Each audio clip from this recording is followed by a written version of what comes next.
Imaginer. Écrire, c'est ma vie. Écrire, c'est ce que je suis.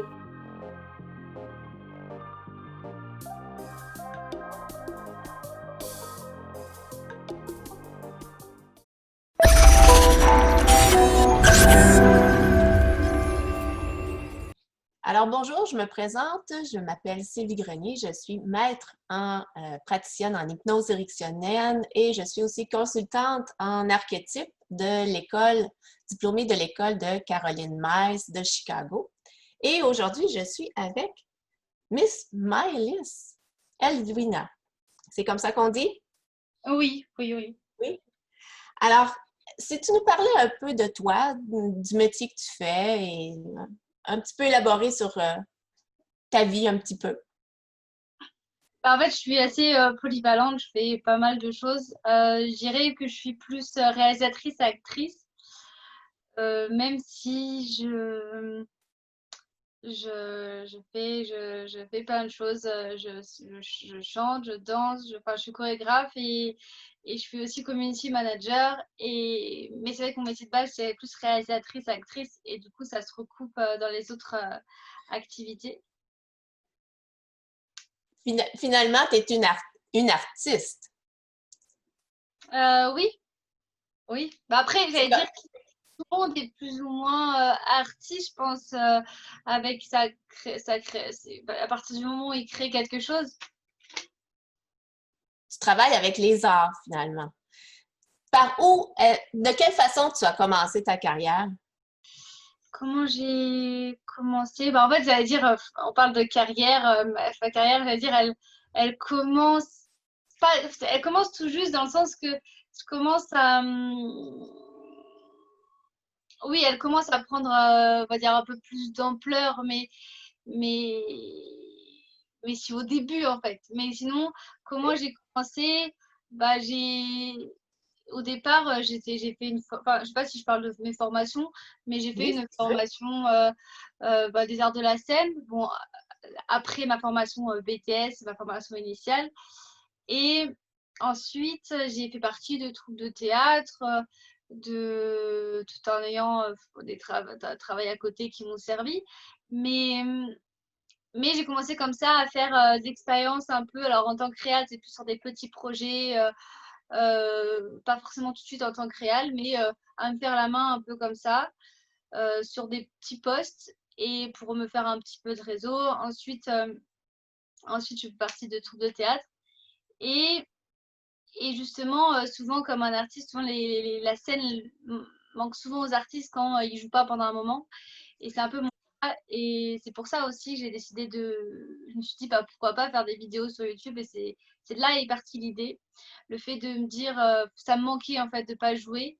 Et je me dis, bah, j'ai commencé par là. Alors il se trouve que sur mon autre chaîne perso où je faisais des vidéos, c'était pas assez ma particularité. J'avais tendance peut-être à imiter sans le savoir en fait. C'était juste, je voulais transmettre, mais ça se transmettait pas parce que c'était, je pense que j'étais pas assez dans moi, je voulais juste paraître devant la caméra.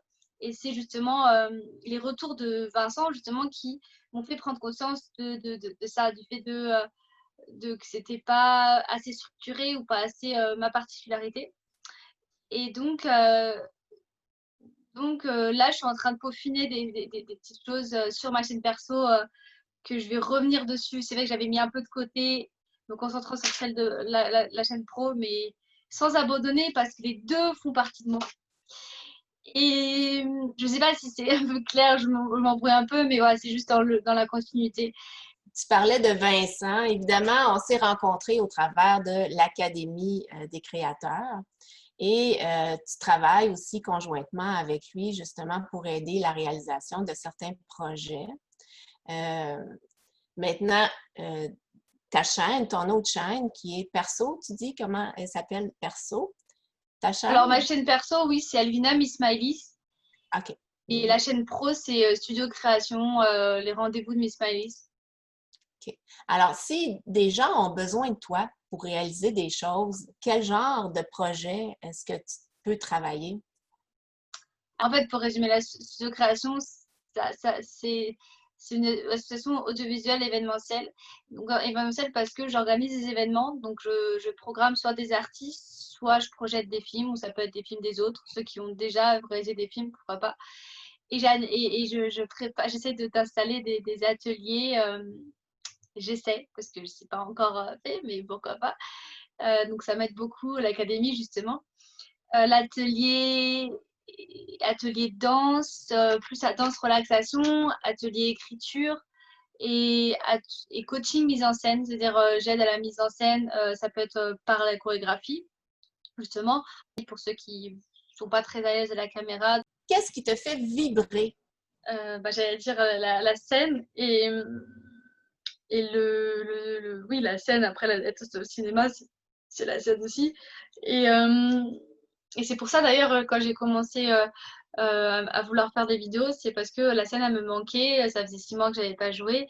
Et je me suis dit,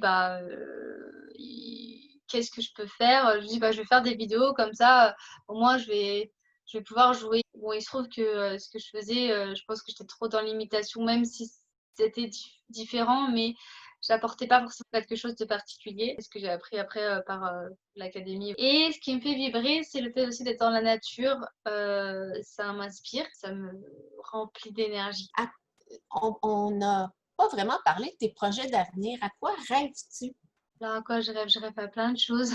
Même en fait, j'ai tendance à mettre beaucoup la pression parce que j'ai tendance à faire beaucoup de choses en même temps. Et ce qu'il faut pas, parce qu'il y en a un qui risque d'être plus bâclé que l'autre et un à la fois. Mais c'est vrai que j'ai tellement de rêves, tellement de choses que je veux réaliser que je tendance à faire beaucoup de choses en même temps. Mais sinon, donc je rêve par exemple de faire le tour du monde. Enfin, c'est un peu grand, on va dire demi-tour du monde, de voyager partout, sur tous les continents, notamment peut-être sur le continent américain ou canadien. J'aimerais bien découvrir un peu plus, faire partie d'une comédie musicale, pouvoir concrétiser mon projet de long métrage que j'ai écrit, de pouvoir qu'il soit réalisé, produit et que je puisse voir l'affiche du film, que ce soit dans le métro ou affiché comme ça sur un panneau d'affichage publicitaire, ça ferait super plaisir et qu'il soit au cinéma, voilà, ce serait top et pouvoir concrétiser mon projet d'album musical. Voilà. Notamment, après, il y a d'autres choses, mais notamment, c'est cela. On m'a dit aussi que tu écrivais des chansons. Ça fait Oui, longtemps? Ça fait longtemps que tu fais ça? En fait, alors les chansons, ça part. Disons que ça a un peu une histoire, on va dire. C'est depuis que j'ai, on va dire, l'âge de 13-14 ans. Et c'est. En fait, j'ai toujours aimé l'écriture. Ça permet de m'évader, de dire ce que j'ai du mal à dire par les mots à l'oral. Et, depuis l'âge de 14 ans, j'écrivais et surtout, en fait, surtout à partir d'un moment en particulier, c'est quand, à la suite de ma rhinoplastie, et oui, ça se voit peut-être pas, mais voilà, je me livre un peu là, mais voilà, où en fait, avec le plâtre sur le nez et le fait que je sortais pas trop parce que j'avais le plâtre, c'était pas toujours commode et c'est ça, il y avait la fatigue. Je me suis mis un peu plus à l'écriture et je commençais par les poèmes et il y a certains poèmes qui sont transformés en chansons et après il y a eu des scénarios qui se sont mis en place un petit peu mais ça a commencé par les poèmes et après de fil en aiguille chansons, scénarios. Au départ, je les écrivais pas spécialement, je les imaginais, je jouais toute seule dans ma chambre. Alors parfois, ça peut paraître un peu bizarre de jouer dans sa chambre, mais, mais oui, j'imaginais, je parlais de l'extérieur, on peut penser que je parlais toute seule. Ça peut arriver aussi, mais en fait, parfois, je m'imaginais qui me répondait. Voilà, donc et après, par la suite, j'ai appris dans mon école il y avait un des exercices que m'avait donné le prof en disant n'hésitez pas à jouer, à vous inventer des histoires tout seul. Et justement, c'était marrant parce que moi, je le faisais déjà. Donc voilà, et ça, je transmets aussi ce que j'ai appris, je le transmets aussi dans des ateliers, je retransmets certains exercices que j'ai appris. Et voilà, et donc ouais, ça a toute une histoire dans le sens que voilà, c'est parti d'être plus à partir de ce moment où j'avais à la suite de cette opération. Et voilà. Mm. Et les sujets qui t'inspirent pour tes chansons, c'est quoi? En fait, un peu tout, on va dire, dans l'environnement, mais c'est vrai que plus, j'ai tendance à écrire beaucoup sur, ben, soit les relations, soit mes coups de cœur ou mes moments de déchirure affective. Oui, il y a beaucoup sur l'amour, on va dire, et sur l'amitié, sur aussi, parfois, c'est des chansons plus fun, on va dire, sur des petites choses, j'en ai une là qui me vient en tête, sur la gourmandise, on va dire, voilà. Après, sur l'environnement, par exemple, ça peut être quand je vois la nature, ça peut m'inspirer. Et d'ailleurs, je me suis rappelé dernièrement, j'avais un peu oublié, je m'étais perdue, j'avais oublié que c'était important la nature. Et c'est vrai que tout ce qui est nature ou le fait de... Il y a un endroit en particulier quand je suis sur un pont, je vois au loin la tour Eiffel, par exemple, et ça m'inspire ou ça me redonne l'énergie. Et c'est même sur un mont, quand je suis sur une montagne, ou le fait d'être avec la nature, je trouve que ça m'inspire et ça m'inspire. Comme de voir aussi la mer, quand j'étais beaucoup inspirée, ça aussi pour des poèmes ou des chansons. Quand je suis sur la plage, je regarde la mer au loin et ça m'inspire. Donc voilà, c'est sur des différents, l'environnement et tout ça. Parce on entend souvent dire que les artistes ont besoin de souffrir pour pouvoir avoir de l'inspiration. Est-ce que tu as l'impression que c'est dans ces moments-là que tu as le plus d'inspiration ou peu importe les moments? Ah oui, vrai, c'est intéressant parce qu'effectivement, je me posais pas souvent la question, mais maintenant, en y réfléchissant, effectivement, il y a des moments de creux où j'ai pas d'inspiration et étonnamment, oui, étonnamment, les moments où je suis bien et que j'ai pas de mots MAUX, ça me, je vais moins être dans l'écriture et je vais être plus effectivement inspirée, même pour les scénarios, quand je vais avoir un bouleversement ou quelque chose ou un échec ou quelque chose qui me heurte ou une blessure, bah, je vais me réfugier dans l'écriture et rêver à écrire un peu comme si je voulais me soigner par l'écriture de telle histoire ou raconter ce que Oui. j'ai vécu. Et effectivement, oui, c'est plus dans ces moments-là. Ouais, ou plus quand, si là, la dernière, j'avais fait sur Merci et une chanson pour remercier. Et, Mhm. hum, et peut-être parce que aussi j'ai du mal souvent à le dire publiquement et c'était comme un défi et donc comme une blessure que j'ai eue. Donc je pense que pour le retranscrire, donc d'une certaine façon, oui, j'utilise plus le côté, ouais, le côté souffrance pour le retranscrire. Est-ce que tu as, quand tu montes sur scène ou quand tu fais des pièces de théâtre ou quand tu fais des réalisations, est-ce que tu portes quelque chose? Est-ce que tu as un fétiche ou une routine particulière que tu fais avant de commencer? Euh, En fait, j'aime bien. Alors, il y a des. Bon, là, je les ai pas, mais c'est vrai qu'en général, j'aime bien. Maintenant, je l'ai un peu moins, je l'utilise un peu moins parce que je fais en fonction de la tenue. Mais j'ai des petits anneaux dorés que m'avait offert mon père et c'était les premiers anneaux. C'était des petits et des petits tout petits. Et souvent, j'ai l'impression quand je les mets pas, bah, ça m'enlève, je sais pas, ça m'enlève pas la mémoire, mais des chansons, ou des choses comme ça, ou de la mémorisation, je sais pas, c'est un peu idiot, mais et là, j'arrive à me détacher. Parfois, je mets d'autres boucles d'oreilles et j'arrive quand même à me concentrer. Mais c'est vrai qu'à un moment donné, j'avais besoin de me rassurer avec ça. Sinon, ce que je fais involontairement ou inconsciemment, je sais pas quel terme utiliser, mais c'est de je vais mettre nerveusement, je vais mettre à rigoler. Je sais pas pourquoi. Je vais rigoler pour rien ou même si je suis nerveuse et même si j'ai pas envie de forcément de rire parce que je vais avoir peur, je vais me mettre à rigoler. Même s'il faut être sérieux, bah, voilà, c'est plus ça. On a tendance à vouloir rire quand on n'est pas supposé. Ça fait partie de nous. C'est notre, nos, Bah, il y Notre en a qui stress. arrivent, il y en a qui vont être plus sérieuses ou qui vont pas forcément rigoler pour rien ou qui vont rester concentrés. Euh, Bah, moi, évidemment, je vais pas, ou alors pour me ressaisir, je vais, bon, allez, je me concentre, mais il y a des moments, je sais pas, je vais me mettre à rigoler, alors que c'est pas forcément, bah, on comprend pas pourquoi, c'est pas forcément utile de rigoler à ce moment-là, mais je sais pas, c'est nerveux, le sourire va se mettre, parfois, ça m'arrive parfois. Si tu avais à nous dire trois qualités, trois de tes qualités, ça serait lesquelles? Ça va être les plus sincères. C'est, je suis spontanée. Bah, déjà, la persévérance. La capacité de faire rire, peut-être? Oui, bah, l'humour, ouais, la capacité de faire rire spontanément comme ça. Et souvent, on dit de moi que je suis spontanée, mais moi, je dirais peut-être plus aussi la plus flexible. En fait, il y a le tout et le contraire, parce que c'est vrai que je peux être têtue et aussi flexible. Ça dépend. Et la patience, je peux être très vite impatiente et aussi patiente. C'est pour ça qu'en fait, souvent, je dis les qualités, ça dépend des situations. Mais pour le fait oui, c'est ça, c'est la persévérance, le fait de ne pas lâcher, d'aller toujours au bout de ses engagements. Oui, je dirais ouais, la patience et persévérance et la capacité à faire rire.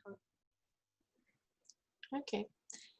Est-ce que tu as déjà rencontré quelqu'un qui t'a vraiment marqué? Quelqu'un qui t'a marqué ou quelqu'un qui t'a poussé à aller vers l'avant, à aller plus loin de toi ou quelqu'un que tu as admiré et que tu as voulu essayer de reproduire au début avant vraiment de trouver ta propre voie? Une youtubeuse, une comédienne qui s'appelle Carole Sibilla, qui aimait bien son univers. Et en fait, je m'étais inspirée un peu trop à mon goût de certains personnages qu'elle faisait en le réadaptant à moi. Et en fait, je me suis rendu compte que c'est même pas rapport au retour, en fait, que je faisais ça, mais sans forcément de structure. Et quand en fait, on voit que elle, par rapport à ce qu'elle faisait, elle amenait le personnage par étapes, chose que je faisais pas. Et en fait, je me suis rendu compte, je pense que j'ai voulu. C'était pas la même chose, mais je pense qu'on sentait que c'était l'imitation. Mais oui, elle, pourtant, elle est beaucoup plus jeune que moi, elle a 10 ans de moins que moi. Mais, j'admire beaucoup dans ce qu'elle vraiment ce qu'elle fait. On a à peu près la même énergie aussi, à 10 ans près. Et aussi un autre artiste que j'aime bien, et c'est pour ça que je suis aussi bah, je suis bénévole de son association, c'est Grégory Le Marchal. C'est par vraiment ses qualités humaines et le fait que lui, bah, il a le rêve, il va jusqu'au bout et le fait aussi qu'il lâche pas son rêve de chanter, par exemple. Lui, c'était le chant. Et, voilà, malgré sa difficulté, malgré sa maladie, il a vraiment bah, il s'est dépassé. Et c'est ça, c'est qu'il s'est pas mis de frein. Et j'admire beaucoup, c'est ça. Et ces deux personnes. Et dernièrement, j'allais dire quelqu'un qui m'a vraiment poussée. Mais quelqu'un qui m'a poussée, c'est Vincent, pour revenir à Vincent, parce que l'air de rien, il m'a quand même, même si voilà, il m'a donné les conseils, tout ça, mais même si il y a des fois, bah, on n'accepte pas tout le temps, ça titille un peu. euh, on n'accepte pas toujours les choses, mais, euh, mais ce qu'il m'a dit, c'est pour que je fasse mieux, encore mieux de ce que je fais là et pour me pousser à aller de l'avant. Donc voilà, j'apprécie et je pense que c'est vraiment une personne que même par tout ce qu'il fait, qui est assez admirative. Est-ce que Vincent s'occupe il fait de l'aide humanitaire aussi. Est-ce que toi, tu fais de l'aide humanitaire? Est-ce que tu es associé avec une organisation ou quelque chose? Alors, j'avais fait beaucoup de. À un moment donné, je suis allée sur des événements de stand de deux associations dont je fais partie. Là, en ce moment, un peu moins, mais je suis toujours bénévole, même si je participe moins. C'est l'association, bah, comme je dis, Grégory Le Marchal, qui lutte contre la mucoviscidose et le don d'organes. et l'association la CEP, c'est contre la stérose en plaques. Voilà, donc c'est deux associations qui me touchent en particulier par rapport à des personnes proches qui ont été atteintes par cette maladie, par ces maladies. Donc c'est ces deux causes qui me touchent. Et bien sûr tout ce qui est handicap aussi. C'est pour ça que dans mon association, il y a une clause, une mission d'insérer les personnes en handicap, visibles ou non. J'aime bien m'engager dans ce... Ouais. C'est important pour toi. Qu'est-ce que tu aimes faire pour relaxer? Alors, pour me relaxer, j'aime bien chanter. J'ai mais j'aime bien le chanter. J'ai l'impression que je suis ailleurs. Enfin, ouais, j'aime bien chanter ou danser. Vraiment, parfois, quand je suis soit énervée, soit triste, je vais me mettre à danser, ça va évacuer. Oui, faire des promenades aussi. Écouter la musique, tout simplement, aussi. Et méditer, à réfléchir sur des choses. Voilà, bon, ça fait travailler le mental, mais où il faut plus être dans le cœur, mais parfois ça m'aide je pense, à l'avenir, des projets. Ouais, je me projette un peu trop. Mais voilà, ouais, me relaxer, je médite. En fait, je pratique aussi la méditation transcendantale, je ne sais pas si tu connais un peu. Et donc, en fait, ça permet de m'apaiser. Est-ce que on parlait tantôt de tes chansons. Est-ce que tu joues d'un instrument? En fait, tu fais juste écrire les paroles? Alors, en fait, la voix est un instrument, donc je joue d'un instrument, mais je comprends. En fait, l'instrument plus un autre instrument comme les physiques, on va dire guitare ou piano. Je pianote je fais un peu du piano avec une main. Après, je suis pas pianiste, mais pour essayer de retrouver les notes, pour m'aider vocalement, je fais. Ça fait un moment que j'ai pas touché le piano, mais voilà, mais je joue pas. Je ne maîtrise pas non plus, hein, je joue comme ça. Et la guitare, j'avais commencé aussi. Faut que je reprends de temps en temps. J'ai pas perdu parce que j'avais repris dernièrement. J'ai retrouvé un peu mes bases de débutant, mais je suis pas experte. Mais oui, j'ai voulu faire ça.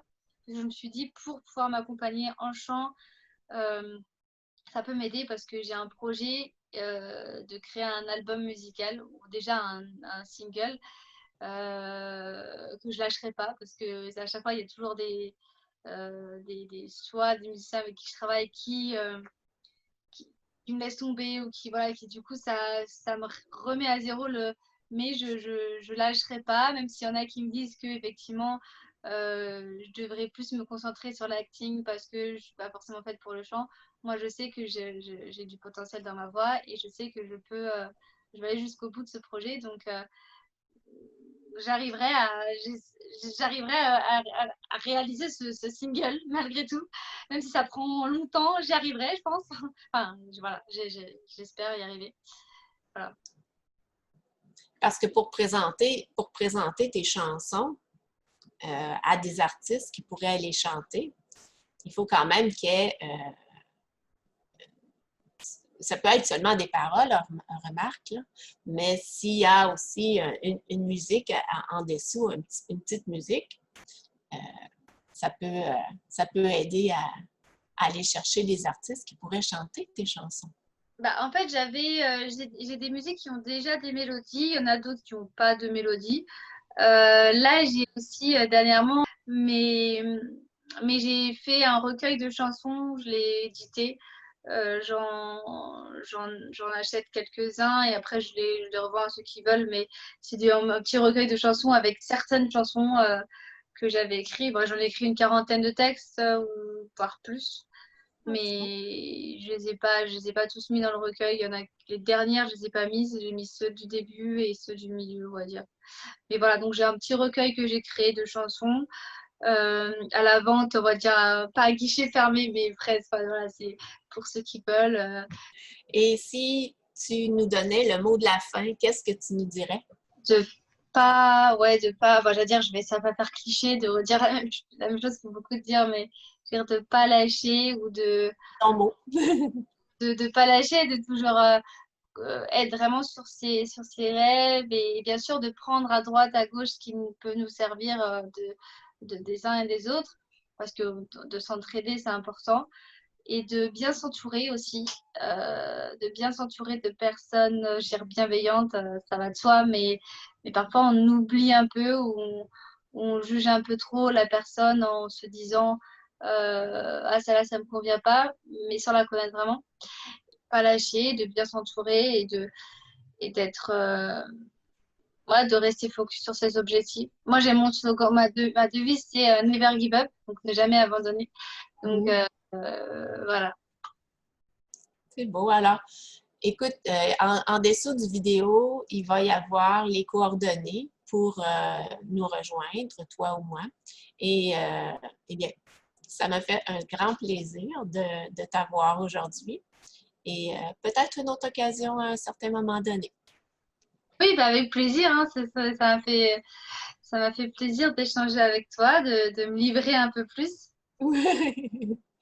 C'est beau. Alors, je te remercie beaucoup, Et c'est Miss pas Maëlys. facile de spontanément de dire les choses parce qu'on a peur on se dit, bah mince, j'ai pas dit ça, d'oublier certaines choses ou il y a des choses qui sortent et on s'attend pas à ce qu'elles sont sorties.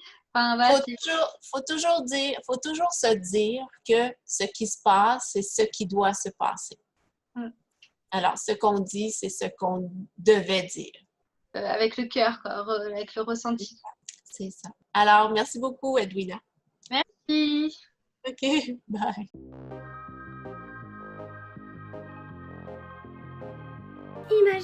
Imaginez, écrire c'est ma vie, écrire c'est ce que je suis.